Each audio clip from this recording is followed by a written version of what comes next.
शरीर का कष्ट मेरा कष्ट नहीं है। ये जानने का अर्थ ये नहीं कि शरीर को कष्ट होना बंद हो जाएगा या मन को महसूस नहीं होगा। बिल्कुल होगा, बिल्कुल होगा।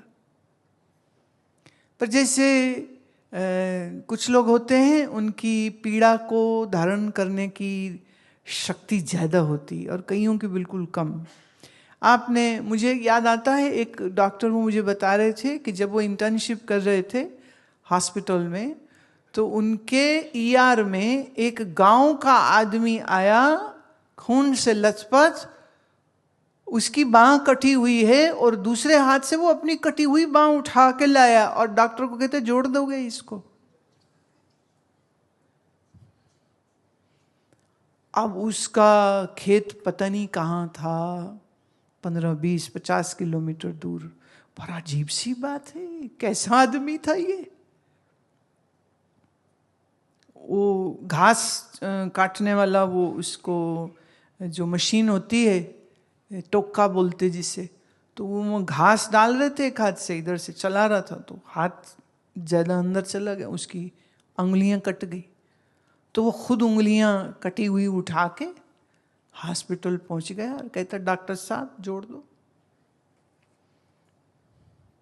एक इस तरह के लोग हैं, और एक वो हैं कि वो जरा सी किचन में काम करते हुए चाकू लग गया, खून बहा, खून देखा, बेहोश होके गिर गए, है ना। किसी का खून निकला, वो भी इत्तो सा, जैसे ही खून देखे फोबिया होता है, खून देखा धड़ पीछे गिर गया वो। बोले ये अच्छी बात है।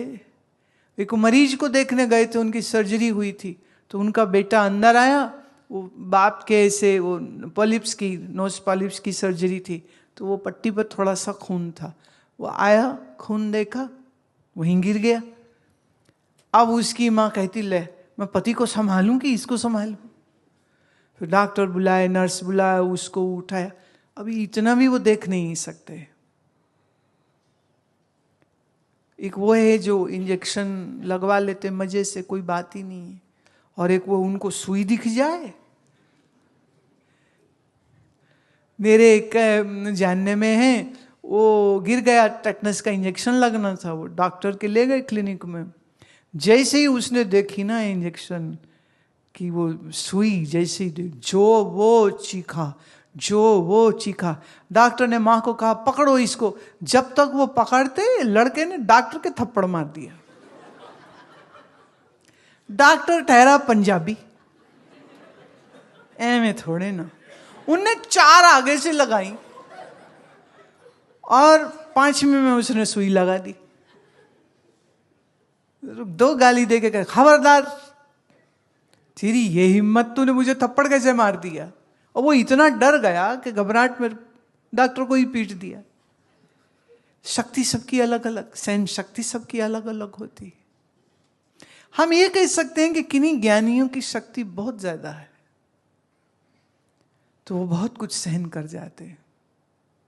अभी 2 ही दिन पहले पंचम नानक श्री गुरु अर्जन देव महाराज का शहीदी पुरब था। मुझे नहीं मालूम कि आप में कितने लोग इस बात से परिचित हैं कि लाहौर की जेल में उनको गिरफ्तार कर लिया गया था मुगल बादशाह के हुक्म पर, और कहा कि या तो कोई चमत्कार दिखाओ और या इस्लाम कबूल करो।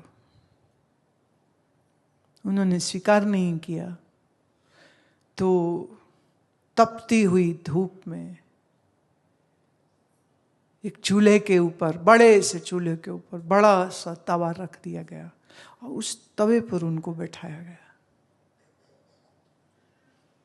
और गरम की गई तपती हुई रेत को उनके शीश पर डाला गया। और गुरुदेव उस तवे पर बैठे, पर शांति का ये स्वरूप, कितना धीरज, कितना सहन शक्ति उनके अंदर थी। सी नहीं करी, उफ नहीं करी। पर अपना धर्म नहीं छोड़ा। ले कबूल नहीं, ये मंजूर नहीं है। कई दिन तक उनको जेल में रखा गया। कई बार इतिहास वाले बहुत नाइंसाफी करते, पूरा सच नहीं बताते। कई दिन तक जेल में रखा, भूखा प्यासा रखा। वहां उनको खाना दे रहे थे क्या? और फिर उनको इस तरह से तवी पर बैठा दिया। माने इतनी बात बोलने में भी दिल पीड़ा से भर जाता है। हम लोग कह नहीं सकते, हम लोग सुन नहीं सकते हैं। और गुरु ने वो सब सहा है, वो सारे कष्ट सहे। आज जब 10-20 हजार रुपए के लिए कोई धर्म अपना छोड़ के कन्वर्ट हो जाता है तो लगता है ये कितने छिछोरे मूर्ख लोग हैं। आप किस गुरु के शिष्य हो जो शरीर पर असहनीय, अकथनीय, पंजाबी में कहते हैं असह और अकह, जो कहे न जा सके और जो सहे न जा सके, ऐसे कष्टों को उन्होंने सहा है। और उनका दोष क्या है? ये कि वो प्रेम की बात करते हैं, ये कि वो गुरु नानक के ज्ञान की बात करते हैं, ये कि वो इतने विद्वान थे कि इतनी रचनाएं उन्होंने हमको दी हैं। एक एक रचना, इस पूरी दुनिया के खजाने एक तरफ कर दो तो एक एक शब्द ऐसा अनमोल। आज श्री गुरु ग्रंथ साहिब का स्वरूप बनाने वाला, the architect of Shri Guru Granth Sahib और गुरु रामदास का प्यारा पुत्र, अकथनीय, असहनीय कष्ट उनने सहे। सोचिए, मतलब शरीर पर कितने उनके छाले पड़े होंगे, कितना कष्ट। सिर से लेकर के पांव तलक जल गया शरीर। जो बैठा है तवे पर उतना हिस्सा वो जला, जो सिर पर डाली गर्म रेत। ये कितने घंटों चला है? ऐसा तो नहीं कि बिठाया और उठा लिया था, घंटों घंटों चला है। और जालिम इतना कष्ट दे रहा है कि कष्ट सह के टूट जाएंगे और फिर कहेंगे हाँ हाँ ठीक है, हम धर्म अपना छोड़ देते हैं। पर ऐसा नहीं हुआ।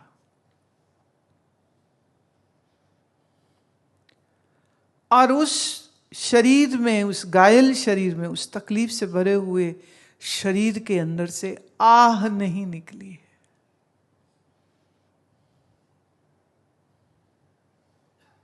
आज उनकी वंदना में ऐसे बड़े सुंदर शब्द आते हैं, जप्यो जिन अर्जन देव गुरु। उनको कोई संकट नहीं आएगा, पर खुद गुरु ने कितना संकट झेला, पर अपने गुरु की राह को नहीं छोड़ा, ज्ञान की राह को नहीं छोड़ा। सो ये उनकी पर्सनल व्यक्तिगत तपस्या है, ये उनकी शक्ति है, ये उनकी धारण शक्ति है कि वो इतना कष्ट भी सह सकते हैं जो आज से पहले कभी किसी को नहीं मिला होगा। और अजीब बात यह है, ये सजा को तय करने वाला एक मुल्ला है, और अपने बादशाह को खुश करने के लिए। क्योंकि ये था कि अगर गुरु अर्जन देव अपना धर्म छोड़ देते हैं तो जितने गुरु नानक नाम लेवा है वो भी सब इस्लाम में आ जाएंगे। पर गुरु ने अपना देह उस कष्ट के अर्पित कर दिया। पर ये एक जो उनकी तपस्या, ये जो उनकी शक्ति, ये जो उनकी धारण करने की समंदर जैसी जो शक्ति थी, इसीलिए वो गुरु गुरु है। इसीलिए हम अपना शीश उनके चरणों में झुकाते हैं, इसीलिए हम उन पर कुर्बान जाते हैं। इसीलिए तो ज्ञान से ये समझ ये विवेक आत्मरस जिन जाने सोहे खालस देव, ये वचन गुरु गोविंद सिंह महाराज के। जिसने स्वयं को आत्मा रूप जानो वही शुद्ध है। और गुरु महाराज की एक और वाणी आती है, आत्म राम राम है आत्म चीनस गुरु विचारा रे। आत्मा ही राम है, राम ही आत्मा है, ऐसा पहचानो। कैसे? बोले ये विचार गुरु दे रहा है। इस गुरु की दी वेदांत की विचार को जान तो सही। तो स्वरूप से आप आत्मस्वरूप हो, न मन हो, न देह हो, न बुद्धि हो। लेकिन इस शरीर और इस मन के अंदर जो कष्ट, जो तकलीफें आती हैं, एक सह जाता है, एक नहीं सह पाता। लेकिन मन है तो तकलीफ तो दिखेगी, पर तकलीफ के बावजूद वो मेरी तकलीफ नहीं है, वो मन की है, वो शरीर की हो सकती है।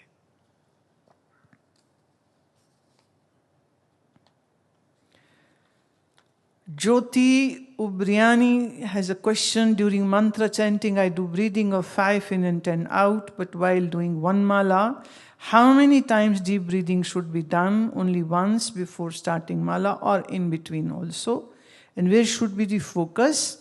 Be on mid-eyebrow, top of nose, or on hearing the mantra? Well, where you can keep your focus is your choice. All the places which you have mentioned are very much fine. But breathing during the mantra jap should not be very well calculated. It should be as deep as possible. You can keep it, but don't count at that time. The counting of the breath should be done before you start your mantra chanting. Ramesh पूछते हैं, मैं 2 घंटा सुबह शाम बैठता हूँ, पर एक जैसा रस हर रोज नहीं मिलता। यही तो प्यारे बात है सारी, रोज कुछ नया ही प्रसाद मिलता है। रोज एक सा ही मिलने लग जाए तो क्या मजा रह जाता है। दूसरे, आपका मन रोज एक सा थोड़ी होता है। किसी दिन किसी से खटपट हो गई है, किसी दिन किसी ने कोई गाली कर दी है, किसी दिन आपके पेट में कुछ दर्द हो रही थी, कुछ गलत खा पी लिया। तो आपका शरीर रोज बदलता है, आपका मन रोज बदलता है।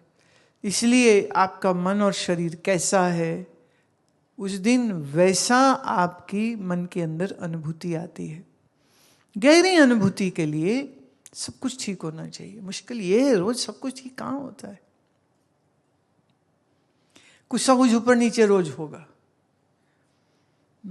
आप जा रहे थे, एग्जाम्पल लेते हैं, कहानी कहती हूँ मैं, कि आप जा रहे थे मानो ध्यान करने को, और आपकी पत्नी ने पीछे से आवाज मारी, जाओ दूध ले आओ पहले। आपने कहा बाद में ले आऊंगा। बोले ध्यान छाड़ दो, रब किधर नहीं चलिया, दूध ले आओ, ऐसी चाह पीनी है ना। बड़ी ये जो मसाले लग के जो बातें सुनने को मिलती है ना, तो आप उसके बाद आप ढीठ होके फिर भी बैठ गए अपने आसन पे। अब कहाँ मन लगने वाला है। अब तो अंदर से उबल रहा है कि 2 श्लोक ते सुना ही देंदा मैं, जो इसने बकवास करी ना, मुझे बता ही देता मैं इसको। बोले नहीं, अच्छा बोल ले तो बात बढ़ जाती है, नहीं बोले तो अंदर उबलता रहता आदमी। जिस दिन घर की रसोई में बर्तन जोर जोर गिर रहे हों, तो इसका मतलब होता है कि आपकी ग्रह लक्ष्मी अब कलह लक्ष्मी बन चुकी है, वो क्लेश कर रही है, इसलिए बर्तन वो जोर जोर गिरा रही है। तो ऐसा जब कभी बाहर का वातावरण खराब हो जाता है तो मन भी ठीक नहीं रहता है, क्योंकि अभी आपका मन ना उतना अछूता नहीं है ना कि दुख आए तो दुखी नहीं, सुख आए तो सुखी नहीं। ये तो बड़ी बात हो जाती। सो हमारे व्यवहार जो होता है ये भी हमारे मन पर प्रभाव लाता है। आज जब कोई ये सोचे कि भाई ये तो व्यवहार तो मुसीबत ही है, मुझे ना व्यवहार ही नहीं करना, कभी कोई ऐसा सोच ले, तो उन्होंने टिकट कटाई और चला गया हरिद्वार कि अकेला रहूंगा मैं, 4 दिन तो रह लिए, 5वें दिन पत्नी जी याद आ गई हैं, फिर टिकट कटाई और वापस आ गए। और पत्नियां भी ऐसी होती ना मसालेदार, कहती आ गए वड्डा भगत।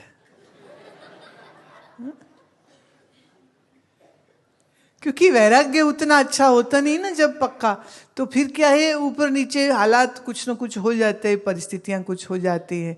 कभी कभी खाना गलत हो जाता है, ज़्यादा मिर्च का खाना, ज़्यादा मसाला तला हुआ। अब शाम के समय डिफ़िकल्ट टू डाइजेस्ट, उड़द की दाल, दाल के बड़े या कुछ तला हुआ खा लिया, किसी ने कुछ बोला नहीं, बट आपका खाना गलत हो गया। अब आप बैठ के कहे मैं अभ्यास कर लूं, पेट दुख रहा है, तो इसलिए खाने को भी देखना पड़ता है। और कभी सब कुछ ठीक होता है और आप बड़ा मूड बना के बैठे, आज तो 2 घंटा ध्यान करना, कमरे में 4 मच्छर आ गए। वो छोटे से 4 मच्छर तुम्हारा सारा ज्ञान हिला जाते। किसी मेनका को आने की जरूरत नहीं, मच्छर ही काफी है। वो मच्छर उड़ाते उड़ाते अपने मुंह में थप्पड़ मार लिया, फिर खींच के उठ गए, रहने दो, आज छोड़ो, कल कर लेंगे। मच्छर कहाँ से आ गए, अभी एक मच्छर तुम्हारा ध्यान नहीं हिला सकता है। और मच्छरों को भी पता चल जाता है, अच्छा बच्चू ध्यान करने लगे हो, मेरा राग भीम पलासी सुन, कान के अंदर घुस घुस के सुनाता है। फिर वो तो परेशानी हो जाती है। तो कभी मच्छर है, कभी मक्खी है, कभी शोर है, कभी बच्चे, कभी पड़ोसी है, कभी कुछ, कभी अपना शरीर है। कोई ना कोई कारण बन जाता है जिससे मन एकाग्र नहीं हो पाता। इसलिए तो कहा ना, बहुत कठिन है डगर पन घट की, इसलिए मुश्किल है।